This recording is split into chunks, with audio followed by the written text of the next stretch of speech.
안녕하세요. 왜 통신사는 물류로 사업을 확장한가에 대해서 오늘 강의를 맡게 된 피쿨의 이태호라고 합니다. 반갑습니다.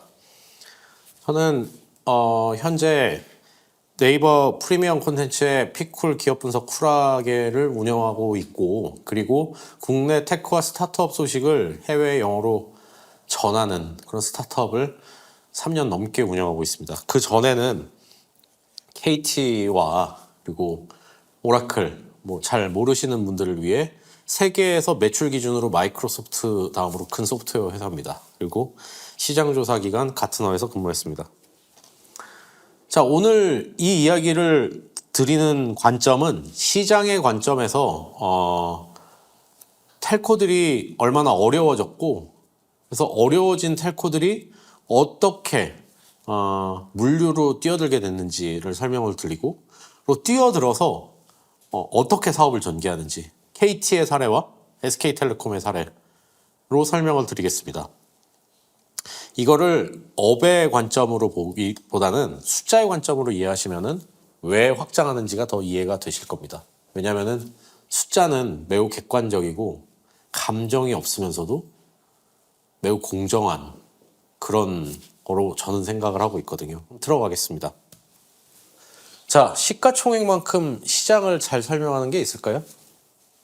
자, KT의 사례를 들도록 하겠습니다. 한때 통신사가 매우 핫한 종목이었던 적이 있습니다. 1989, 이 장표와 별개로 10년 전인 1989년 기준 전 세계에서 시가총액이 가장 높았던 회사는 일본의 NTT라는 통신회사입니다. 이 흐름이 우리나라에도 이어져서 1999년 말 기준 우리나라에서 삼성전자보다도 시가총액이 높았던 회사가 KT입니다. 55조 8,837억 원. 근데 22년이 지난 2021년 KT의 시가총액은 7조 9,900억 원에 불과합니다. 거의 한 85% 가까이 줄었죠. 그 사이에 한번 대한민국 국내 총생산을 보도록 할까요? 4,975억 달러. 대략 1달러를 1,000원으로 치면은 497조 원에 달했던 대한민국의 국내 총생산은요. 2021년 거의 2배 넘게 성장하게 됩니다. 1조 8,110억 달러. 거의 1,811조죠. 1달러를 1,000원이라고 가정했을 때요. 87%가 주는데 그 나라의 경제는 2.5배 가까이 성장한다. 와, 이거 정말 너무 차이가 많이 나는 거 아닌가요? 근데 이게 KT만의 사례냐? 그렇진 않습니다. SK텔레콤도 마찬가지입니다. 물론 SK텔레콤의 주가는 KT보다 높습니다. 하지만 KT의 주가가 22년간 85.7% 빠지고 SK텔레콤의 주가가 40% 가까이 빠지는 동안 KRX, 그러니까 코스피와 코스닥을 합친 우리나라의 지표는 600%, 거의 6배 증가했습니다. 와, 이거 왜 이럴까요? 도대체 통신사에 무슨 일이 있었을까요? 통신사는 노력을 많이 했습니다. 여러분 아시다시피 1999년에는 사진을 넣어서 문자 메시지를 보낼 수 없었습니다.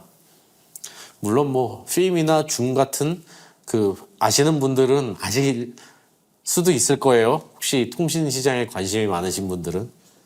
영상 서비스가 나온다고 광고를 하긴 했지만 여러분들이 생각하는 통신에 비하면 너무 형편이 없었습니다.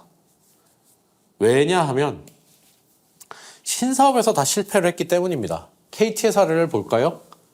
KT는 우리나라 최초의 포털 사이트인 한미르를 만들었고요. 그리고 한때 시장에 파급력을 일으켰던 파란을 2004년도에 리모델링해서 출시합니다. 그리고 한때 총 거래 금액 기준으로 그 해와 그 이듬해 세 번째 해까지 상위 3개 이커머스 사업자 중 하나였던, 제가 로고를 찾을 수 없어서 KT몰 로고를 붙였는데 바이 엔조이, 사면서 즐긴다 라는 사이트도 만들었고 적극적으로 프로모션했습니다. 그렇지만 이런 신사업들 지금 세상에 있나요? 다 없죠. 실패했습니다. 물론 KT가 다 실패한 건 아니에요. 소위 말해서 업의 속성, 그러니까 KT가 잘할 수 있는 거를 했을 경우에는 성공을 했습니다. 이거는 뭐 SK텔레콤도 마찬가지고요. 뭐 성공한 사업들이 보면은 뭐 통신 사업 빼고 그 인프라용으로 대규모로 투자하거나 뭐 이런 것들, 뭐 데이터 센터 사업 아니면은 뭐 코로케이션 사업 거기에 딸려 있는 아니면은 뭐 호스팅 사업. 코로케이션은 뭐냐면은 기업들이 서버를 사다가 그 서버룸에다 갖다 놓으면 전기랑 네트워크랑 뭐 물 뭐 이런 것들을 제공하는 게 코로케이션이고, 그거조차 못하는 회사들은 클라우드처럼 서버를 쪼개서 파는 사업이 호스팅 사업입니다. 통신 사업과 매우 유사한 사업이긴 한데요. 아니면은 통신 네트워크를 기반으로 하는 뭐 IPTV라든지 아니면은 네트워크에서만 돌아갈 수 있는 컬러링, 통화 연결원 같은 사업, 이런 것들은 성공했죠. 이런 것들이 업의 속성에 맞춰져 있는데요. 자, 업의 속성은 장치산업, 교통산업, 운영 최적화에 맞닿아 있다. 왜냐면은 어떻게 보면 통신이라는 거는 인프라를 깔아야 되는 거고 도로라는 걸 깔아야 되는 게 교통인데 연결을 해주는 거죠. 자, 서울에 있는 제가 군산에 있는 여러분께 전화를 걸면 이 목소리가 네트워크의 패킷에 담겨서, 차 같은 패킷에 담겨서 보이진 않지만 지금 날아다니는 거죠. 속도는 엄청 빠르겠지만. 그런데 교통이라는 것도 어떻게 보면은 서울에서 서해안 고속도로를 타고 차를 운전을 해서, 물론 통신 패킷의 속도보다는 좀 늦지만 그것이 A에서 B 지점까지 간다. 그럼 그 가는 게 얼마나 빨리 가냐, 도로가 얼마나 안정적이냐, 그리고 이 도로가 얼마나 안정적일 수 있게 상태가 좋냐, 이런 거에 최적화돼 있죠. 그래서 KT나 SK텔레콤이나 한국도로공사나 아니면 뭐 신공항 하이웨이 아니면 뭐 서울 메트로, 철도청, 코레일, 이런 데들이 다 비슷합니다. 왜냐하면은 장치 산업이고 그리고 인프라를 깔아야 되기 때문이죠. 그래서 이 네 가지를 말씀드리고자 하는데, 자, 아까 통신이랑 교통이랑 비슷하다고 말씀드렸죠. 우리나라의 통신사 SK텔레콤, KT, LGU 플러스, 알뜰폰이지만 사실상 그 포장지를 벗겨보면 이 세 가지 통신사에서 말고 또 있습니까? 물론 뭐 스타링크가 들어온다고는 합니다. 그렇지만 여러분들이 쓰는 통신사는 이 세 개죠. 그리고 기차도 볼까요? 코레일이랑 SRT밖에 없지 않습니까? 사실상 과점 시장입니다. 자, 제가 철도를 깔고 싶다고, 물론 뭐 일론 머스크 같은 케이스가 있긴 하죠. 그렇지만 정상적인 사람이라면은 대규모로 인프라를 깔아서 통신 사업을 하지 않습니다. 왜냐하면 돈 자체가 들어가는 게 투자 비용이 수십억, 수백억이 아니라 수조 원의 돈이 들어가고, 여러분들 혹시 통신에 관심이 많으셔서 아니면 통신 회사에 혹시 투자를 하셔서 그 실적 발표를 들어가셔서 실제로 들어보시면 애널리스트들이 늘 던지는 질문이 하나입니다. 올해 설비 투자 비용, 일명 KPEX 비용이 어떻게 되나요? 입니다. 왜냐면은 통신료는 일정한데 KPEX 비용에 따라서 통신사의 수익성이 결정되기 때문이죠. 자, 기왕에 투자를 해놨으면 통신사는, 도로도 마찬가지예요. KTX도 마찬가지입니다. 기차를 비워서 왔다 갔다 할 수는 없잖아요. 이걸 얼마나 운영을 효율화하는지 이거에 최적화가 되어 있는 거예요. 그래서 이 업의 속성상 운영 효율화에 최적화가 되어 있고, 그리고 마지막으로는 관리 효율성에 맞춰져 있는 기업 문화입니다. 자, 제가 한 가지 예를 들게요. SK하이닉스 관계자들에 따르면 자신들이 SK그룹으로 편입되기 전에는 보고서나 아니면은 관리에 대한 매뉴얼이 그렇게 타이트하진 않았다고 합니다. 그런데 SK텔레콤 분들이 이제 오면서 통신사의 그 관리와 아니면 운영 효율성 자체가 이식이 되면서 효율과 관리에 훨씬 더 타이트하게 되고, 그렇게 기업 문화가 바뀌게 되는데, 이게 맞다 틀리다라기보다는 통신산업에서는 그게 성공하는 공식이었기 때문에 이런 업의 속성으로 갈 수밖에 없었고, 이런 측면은 아까 뭔가를 연결하는 도로공사라든지 아니면은 철도청 같은 코레일, SRT나 아니면 심지어 항공사에서도 되게 비슷하게 나타나는 특성이 있습니다. 아마 물류도 마찬가지일 것입니다. 그런 와중에 보시면은 세상은 바뀌었어요. 그러니까 여러분 여러분들이 그때 지하철을 타셨는지 모르겠지만 옛날에 한 스마트폰이 나오기 전인 한 2006년도에 아침에 지하철을 타면 메트로와 포커스라는 무가지 신문이 있었습니다. 모두 아침에 신문을 봤지 휴대폰을 안 봤어요. 그리고 전화는 그냥 전화를 하는 용도로만 썼어요. 그 시절엔 통신사가 매우 잘 나갔습니다. 왜냐면은 여러분 믿기지 않겠지만 전지현이 소속돼 있는 사이더스 IHQ라는 회사를 SK텔레콤이 가지고 있었고, 그리고 KT는 초록뱀 미디어라는 또 영화 제작사도 갖고 있었고, 이건 마치 요즘 네이버가 지분 교환을 통해서 연예기획사와 같이 협업을 하거나 카카오가 카카오 산하의 카카오 엔터테인먼트라는 연예기획사를 가지고 있는 거와 매우 유사했습니다. 왜냐하면 그 당시는 그냥 전화 통화만 하는 게 매우 앞서가 있는 어드밴스된 테크 기업이었기 때문이죠. 근데 통신사는 지금 다소 뒤처진 측면이 좀 있습니다. 그럼에도 제조업이나 건설이나 아니면 지금 종이로 상당 부분 많은 걸 처리했던 물류라든지 전화로 한다든지 이런 부분보단 강해요. 그래서 중간 지점에 있으니까 너무 어려운 사람들한테는 이게 어떻게 보면 반에서 한 30명짜리 반에서 15등, 한 10등에서 15등 하는 입장인데 한 20등, 30등 디지털화라는 과목이 있으면 이 친구들에게는 야, 그 10등 하는, 1등 하는 친구는 너무 먼 당신인데 야, 10등, 15등 하는 친구는 내가 좀 같이 하면은 얘처럼 좀 얘가 날 도와줄 수 있고 같이 갈 수 있을 것 같아. 아, 얘는 좀 편해 보여. 이런 느낌이 있는 측면도 좀 있어요. 그래서 이런 중간 지점에 뭐가 있다? 통신사가 있다라고 저는 생각하고 있습니다. 누구나 IT를 이야기합니다. 그것은 어린아이도 마찬가지고요. 그래서 컴퓨터 학원을 보내야 되냐 말아야 되냐라는 이야기를 떠나서 이제는 제2외국어 대신 코딩 교육을 시켜야 된다는 이야기가 교육 현장에서도 나오고 있습니다. 누구나 알고는 있습니다. IT에 대한 이해는 떨어질지 몰라도 이걸 해야 된다는 걸 알고 디지털로 안 가게 되면 테크 회사들에게 뒤처졌던 것처럼 통신사가 뒤처졌던 것처럼 일반 제조도 뒤처지는 거죠. 저는 이 영상을 여러분께 설명하기 이틀 전에 일본 도쿄에 다녀왔습니다. 운이 좋게 손정희 회장의 강연을 들을 수 있었는데 AI가 예를 들어서 장착이 된 사람은 10년 후에 인간의 총 지능의 10배 가까이 성장하게 될 것이라고 봤고, 그리고 그 10년 후, 지금으로부터 20년 후에는 슈퍼 AI가 장착이 돼서 그렇게 되면은 그 당시 지능의 약 1000배 가까이 증가가 됐다고 합니다. 그렇게 됐을 때 생각을 해보면 지금의 인간과 20년 후의 인간의 차이는 뭐 소프트뱅크의 주장입니다. 손정희의 주장이지만 마치 금붕어와 사람의 차이와 같다라고까지 그렇게 과장돼서 아니면 그들의 주장으로 이야기합니다.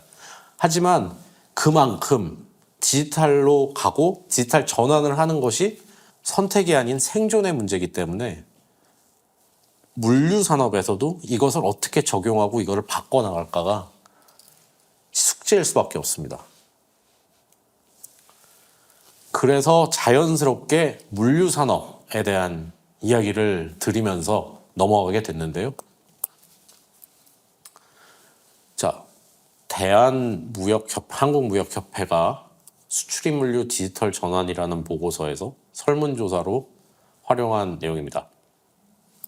이 시장 자체는 필요하다라고 느끼는, 이해하고 있고 적극 대응하고 있다라고 느끼는 비율이 보면 이해하는 거는 18.1%, 그리고 적극 대응한다는 12%로 아직은 시작에 불과합니다. 물론 이게 2년 전 자료이기 때문에 다소 바뀌었을 수도 있지만 물류 시장 자체가 아직까지 매뉴얼한 방식, 오프라인 중심, 종이 중심으로 돌아간다는 점에서는 이 수치가 어느 정도 맞을 수도 있다고 생각이 됩니다. 단 필요성에 의해서는 모두 다 공감하고 있었습니다. 일단 업무에 필요하다고 답한 응답이 대체로 그렇다가 42.9%, 매우 필요하다가 16.6%, 지원 사업이 필요하다. 즉 일종의 베타 테스트를 통해서 우리에게 맞는 건지 아닌지 겪어보겠다는 거죠. 대체로 그렇다는 42.6%, 필요하다, 아주 필요하다는 23%를 기록했습니다. 그 이야기는 뭐냐면 컨설팅이나 지원 사업에 대해서는 어느 정도 참여를 해서 이게 어느 정도 필요한지 자신들을 보겠지만 일단은 간을 보는 와중에 테크의 도입 여부에 대해서 보겠다라는 그런 결과로 해석이 됩니다. 이렇게 되면 물류 산업에서는 지금 전화로 물류 주문을 넣거나 아니면은 견적이나 뭐 이런 단가를 연필, 종이, 펜에 써서 보내거나 아니면 뭐 출력을 하더라도 팩스밀리로 보내거나 뭐 이런 시장에서 누구나 가지고 있는 스마트폰 아니면 PC 아니면 다른 뭐 태블릿이 될 수도 있겠죠. 이런 디지털 환경으로 전환이 될 것으로 보이고요. 이렇게 이 형태가 결국 발현되는 것을 목격하실 것입니다. 지금 이 강의를 듣고 있는 학생 여러분들께서도 기존에는 종이나 아니면 연필 이런 걸 배우셨더라도 지금 이걸 필기를 스마트폰으로 하시거나 태블릿으로 하시거나 랩탑으로 하시겠죠. 어떻게 보면 이게 자연스럽게 여러분들이 전자제품을 쓰시다가 종이로 쓰실 수 없듯이 이 현장은 결국에는 여러분들이 중심이 돼서 아니면 이게 지금 테크 사업자들이 드라이브를 해서 바뀌어 나가는 형태가 될 것으로 보입니다. 물론 준비는 됩니다. 그리고 이게 왜 대체를 하게 되냐면 어떻게 보면 AI가 되건 빅데이터가 되건 아니면 뭔가 인사이트를 얻고 싶다가 되건 모든 것은 결국에는 그 데이터가 쌓이고 이 데이터를 돌릴 수 있는 시스템이 필요합니다. 카카오톡을 하더라도 마찬가지고 이메일을 보더라도 마찬가지고 겉에 보여지는 화면 자체는 매우 단순할지 모르지만 그 뒤에서는 여러 가지 시스템이 필요하고요. 이 시스템은 되게 교과서적인 시스템입니다.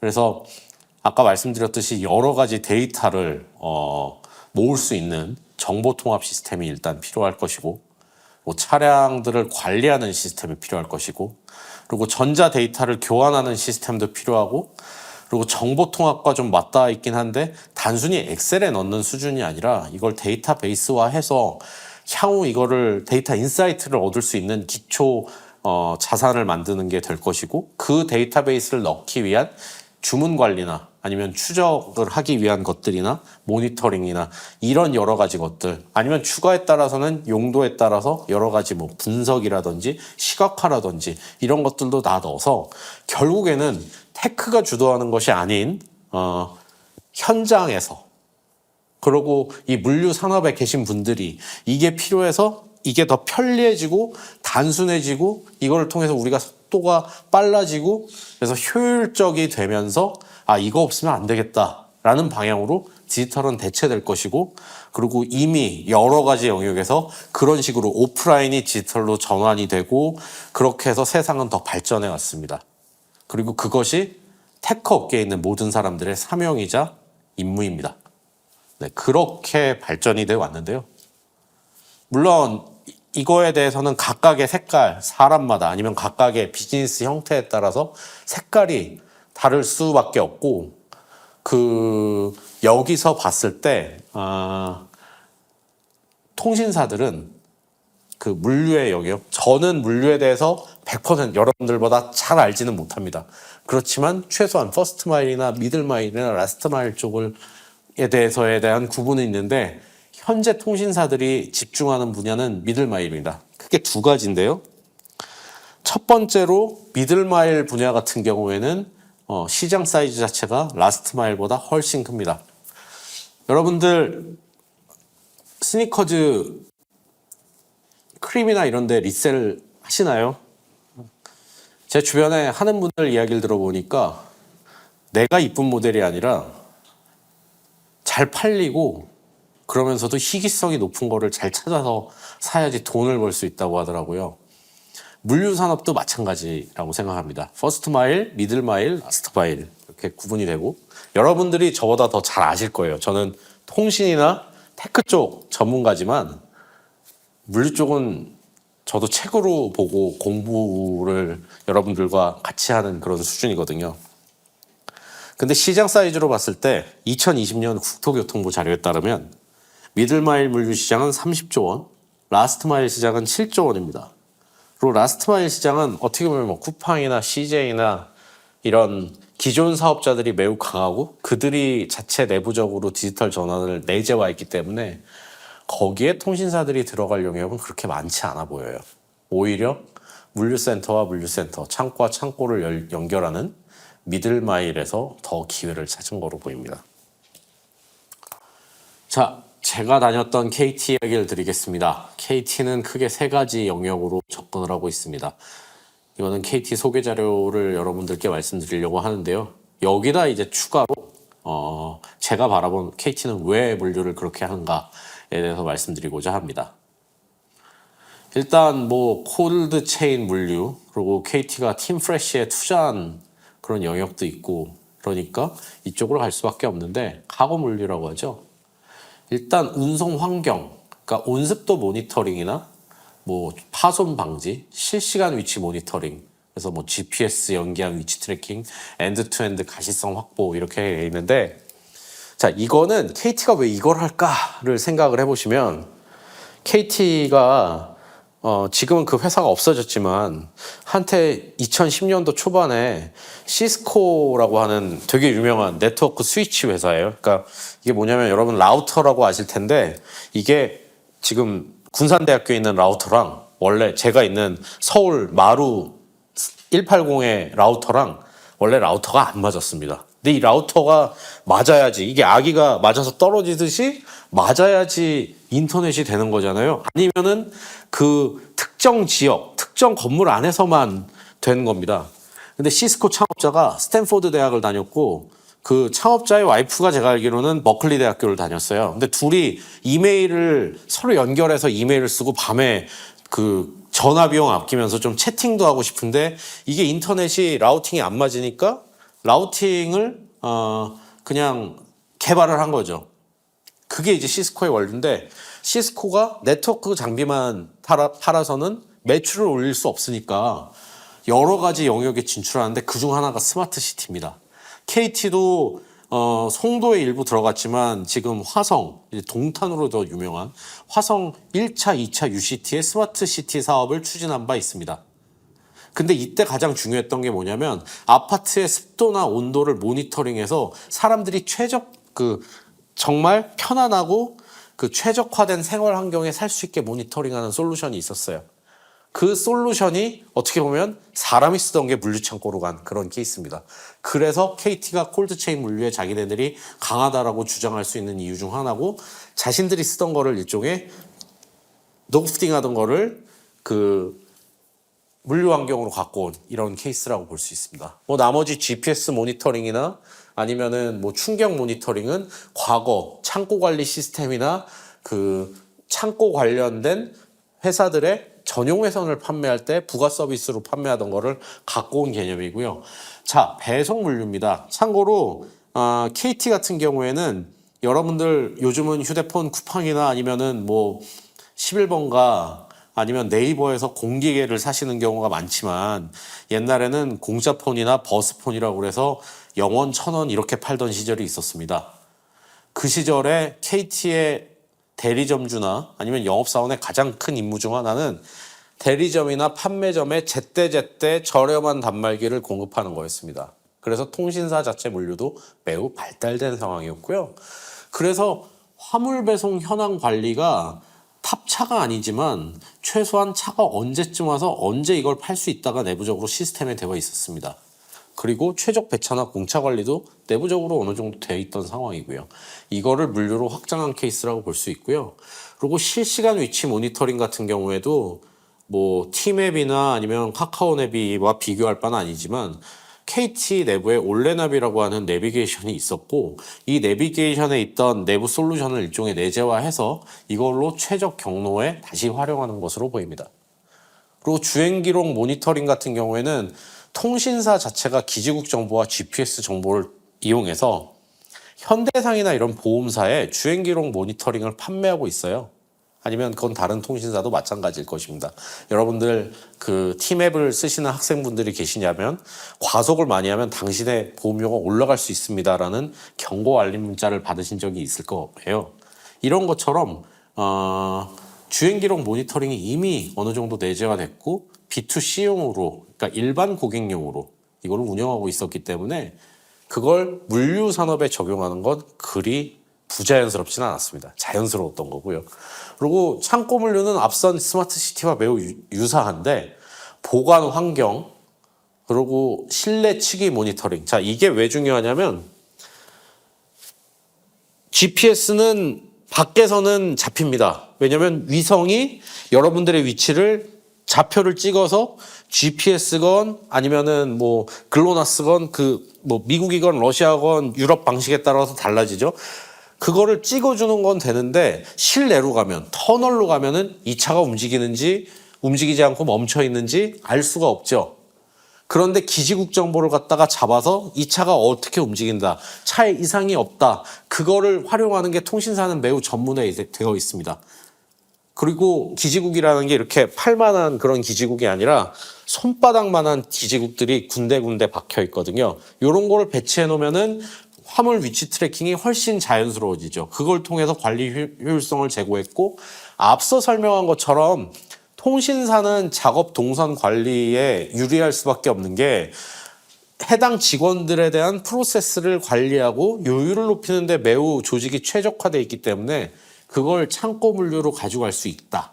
그래서 이거를 내부에서 그냥 부가 서비스로 판매하지 말고 텔코도 돈을 벌어야 되고 이거를 KT DNA 안에서 하면 좀 어려우니까 차라리 이거를 스피노프식 분사시켜가지고 여기서 더 잘하게 만들자라고 해서 만든 게 KT 롤랩이고 KT는 교과서적으로 접근을 하고 있는 상황입니다.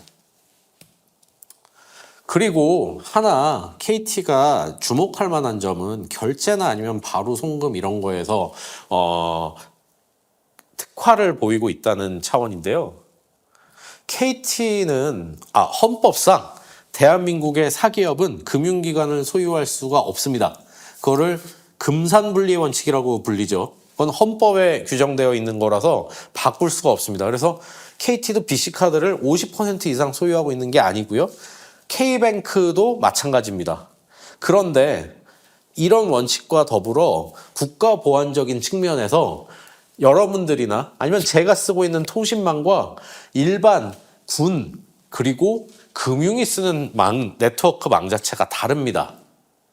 근데 금융이라고 하면은 금은 이제 뭐 크레딧 카드 이슈, 그러니까 카드 발급이나 아니면 각종 여러분들이 생각하는 그냥 간편 페이 서비스나 뭐 이자를 더 주네요, 보험 상품이 되나요, 뭐 이런 것들이 금이 용역이면 금이 될 수 있게 뒷단, 백단에서 이걸 돌리는 영역이 있어요. 프로세싱이라고 하는 영역인데 BC가 뭐냐면은 뱅크 코어포레이션, 뱅크가 그러니까 은행이 연합해서 만든 카드거든요.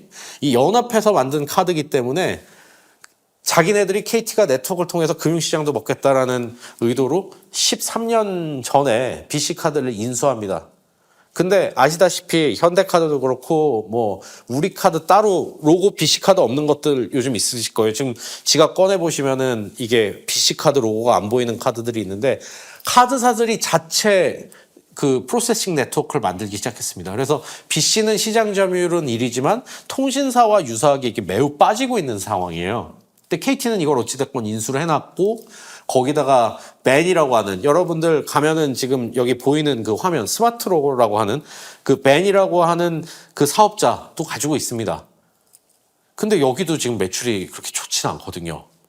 그래서 물류를 통해서 물류에서 돌아가는 그 돈을 우리 BC카드나 스마트로가 갖고 있는 그러니까 프로세싱의 영역에 돌려서 우리 그룹사가 좀 같이 먹고 삽시다 라는 컨셉이 KT가 통신사로서, 그리고 이런 BC카드, 스마트로, 이건 제 개인적인 추측이지만 K뱅크도 가지고 있기 때문에 K뱅크와도 뭔가 결합된 상품이 나오지 않을까, 향후에는 그런 식의 영역이 될 거로 지금 보고 있습니다. 이게 왜 매우 자연스러운 거냐면 여러분들 공부하시면서 이제 그 콤보이나 아니면 우버플레이트 보실 텐데 사실 제일 좋은 거는 FTA, Full Truck Alliance라고 불리는 중국의 만방그룹이에요. 미국에 상장돼 있습니다. 그 YMM이라는 그 티커를 가지고 있는 회사인데 이 회사를 보시면은 지금 통신사가 아까 KT가 하려는 뒤에 뭐 SK텔레콤도 마찬가지지만 그 영역, 물류와 물류를 연결해주고 이걸 관리해주는 영역도 있지만 그들이 매우 적극적으로 나서고 있는 부분은 기름 신용카드 발급하는 거. 그리고 또 하나는 이런 프로세싱을 좀 더 싸게 해주는 거. 이런 것들을 하고 있습니다. 그런 것들이 있기 때문에 KT 같은 경우에는 부가 서비스 영역에서 차별화를 해서 다른 기존 물류 사업자들의 디지털 전환을 좀 유도하고자 하는 그런 방향으로 나가고 있다고 볼 수 있겠습니다. 자, 이제 SK텔레콤을 보도록 할까요? SK텔레콤은 한번 망해봤습니다. 그렇기 때문에 좀 보수적이에요. 그러니까 여러분들 잘 알다시피 그 중간 물류 시장은 차주의 시장이 있고 화물을 갖고 있는 화주의 시장이 있잖아요. 근데 SK텔레콤이 보니까 야 이거 차주 시장은 우리가 택시나 뭐 예전에 이 대리 콜 같은 것도 하고 통신 시장이랑 좀 유사한 것 같고 이게 파이가 더 커 보이니까 여기로 가야지라고 갔다가 뭐 화물차에 다 붙어있는 전국 24시 콜 화물 아니면 화물맨한테 밀려서 결국 시장에 철수했습니다. 그러니까 실패를 하게 되면 되게 좋은 게 자신이 실패하지 않고 잘할 수 있는 영역을 찾게 되고 시행착오가 적기 때문에 그만큼 더 연착륙할 가능성이 대체로 높습니다. 네, SK텔레콤은 좀 접근이 다릅니다. 하이브리드적 접근인데 이걸 설명하기 전에 SK텔레콤 내부 상황을 좀 말씀드려야 될 것 같아요. SK텔레콤이 회사가 쪼개졌어요. 쪼개져서 통신 관련된 SK텔레콤과 브로드밴드는 SK텔레콤으로 가고 신사업, 웨이브라든지 아니면 티맵이라든지 11번가 이런 것들은 SK스퀘어로 갑니다. 이 세 개 회사는 지금 다 상장을 추진 중이고요. 상장이 안 될 경우에 뭐 매각이 진행돼야 되는 건도 좀 있죠. 그런데 이제 모빌리티 관련된 거는 티맵 모빌리티로 됐는데 이 사업을 출범하던 당시만 해도 물류가 그렇게 중요하진 않았습니다, 사실. 그래서 팀의 모빌리티를 키우는 거는 우버와의 합작회사를 통해서 이 비즈니스를 키워가지고 우리가 가져가겠다. 대리운전을 가져가겠다. 뭐 이런 거였는데 효자가 등장합니다. YLP라고 하는 회사를 인수를 했는데요. 이 회사가 너무 매출 성장률이나 이런 게 좋은 거예요. 그래서 그러면은 YLP는 물류 전문가니까 전국 공급망이나 뭐 배차 경쟁력이나 운영 노하우 니네가 원래 잘하던 물류는 YLP가 하고 어차피 매출은 우리 거로 같이 잡히니까 SK텔레콤 시절부터 우리나라에서 제일 오래된 그 지도 솔루션답게 내비게이션 솔루션답게 AI랑 데이터 노하우 그리고 뭐 우리가 플랫폼은 전문가니까 그리고 우리 운송 경로 최적화 많이 해봤어. 이걸 합쳐보자 라고 해가지고 하고 있고 실제로 팀앤 모빌리티가 2026년 목표로 했던 수치에 다가서게 하는데 1등 공신이 지금 물류가 되고 있습니다. 물론 앞선 거와 비슷하지만 KT와 비교하면 SK텔레콤 같은 경우에는 아무래도 그 이용자 관점, 특히 이 업에 계신 분들이 더 유리하거나 이분들이 좀 더 빠르게 학습할 수 있게 하는 특징이 좀 있어요. 그래서 편리함과 투명함, 그리고 비용 관리, 사실 이 세 가지가 가장 중요할 수밖에 없는데 거기에 맞춰져 있습니다. 그래서 어떻게 보면 다이나믹 프라이싱이라고 하죠. 그래서 최적 운임을 즉시에 확인하고 빠른 입력, 뭐 예를 들어서 접수 이력을 불러온다든지 이런 것들, 그리고 결제, 그래서 뭐 신용, 카드, 선착불 뭐 이런 것들을 지원한다고 하고, 그리고 두 번째로는 투명하게 배차된다. 그래서 뭐 배차 정보 알림통, 뭐 상시 조회 뭐 이런 것들이 될 수 있겠고, 마지막으로는 운송비가 편리하게 기관별로 아니면 화물별로 세금 계산서가 나오니까 처리하기 좀 편한 이런 특징이 있습니다. 어떻게 보면 한번 망해봤기 때문에 좀 편하게 투명하고 비용 관리 측면에서 되게 이렇게 지금 접근을 한다고 볼 수 있고요. 네, 그래서 통신사들 같은 경우에는 이 두 가지 측면, 그리고 LG U+는 제가 안 다룬 이유 중 하나가 아직 브랜드를 내는 단계고, 그리고 구체적으로 뭘 하겠다가 드러난 게 없기 때문에. 그렇지만 통신사업의 특성상 어떤 회사가 가서 성공을 했다 그러면은 내부 역량은 5대 3대 2라는 그 소위 통신사의 점유율은 시장 질서인 거고, 안에 있는 내부 문화나 아니면 역량은 그다지 차이가 나지 않기 때문에 따라할 가능성이 높다, 아니면은 이 시장에 진입할 가능성이 높다. 제가 KT라는 통신사에 다녔던 경험, 그리고 오라클과 가트너라는 글로벌 테크 기업에 다녔던 경험으로 몇 가지 말씀을 드리고 마무리하고자 합니다. 저는 법을 전공했습니다. 약 20년 전에 학부에 들어갔고요. 21년 전이군요. 21년 전에 들어갔고, 저는 학부 시절에 동아일보와 문화일보에서 인턴 기자를 했기 때문에 제가 언론사에 평생 갈 줄 알았고, 어떻게 하다가 테크를 하고 뭐 요금 기획도 하고 영업도 하고 뭐 이렇게 하다 보니까 현재 창업까지 하게 되었습니다. 제가 한 15년 넘게 일을 하면서 느낀 점은 뭐냐면, 통신이나 아니면 물류나 우리가 가지고 있는 단어에 특정되는 거는 매우 어리석은 일이다. 그리고 그거에 한정되는 것만큼 재미없는 인생은 없다라는 생각이 종종 듭니다.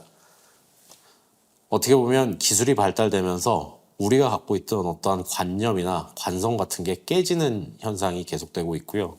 지금 오늘 제가 설명드린 물류와 통신의 만남도 이런 경우라고 생각할 수 있겠습니다. 사람의 능력은 기술의 발전, 그리고 할 수 있는 것들이 기술의 발전으로 인해서 많아지기 때문에 여러분들께서 상상하시는 것을 더 진화하게 할 수 있는 요소들이 많아지고 있습니다. 통신사의 사례, 그리고 각 업의 속성에 대한 사례, 그리고 여러분들이 철학적으로 이게 이렇게 될 수도 있겠다라고 하는 것들을 여러분들이 가지고 있는 정답에서만 찾지 마시고 한번 여러 가지를 융합해서 찾아와 보십시오. 그러다 보면은 지금 통신사들이나 아니면 이런 테크 회사들이 추진하는 투명하고 편리하고 단순하고 뭔가 어제보단 오늘의 플러스 1이 되는 그런 것이 열리지 않을까 생각이 됩니다. 이상은 오늘 강의를 마치도록 하겠습니다. 피쿨의 이태호였습니다. 감사합니다.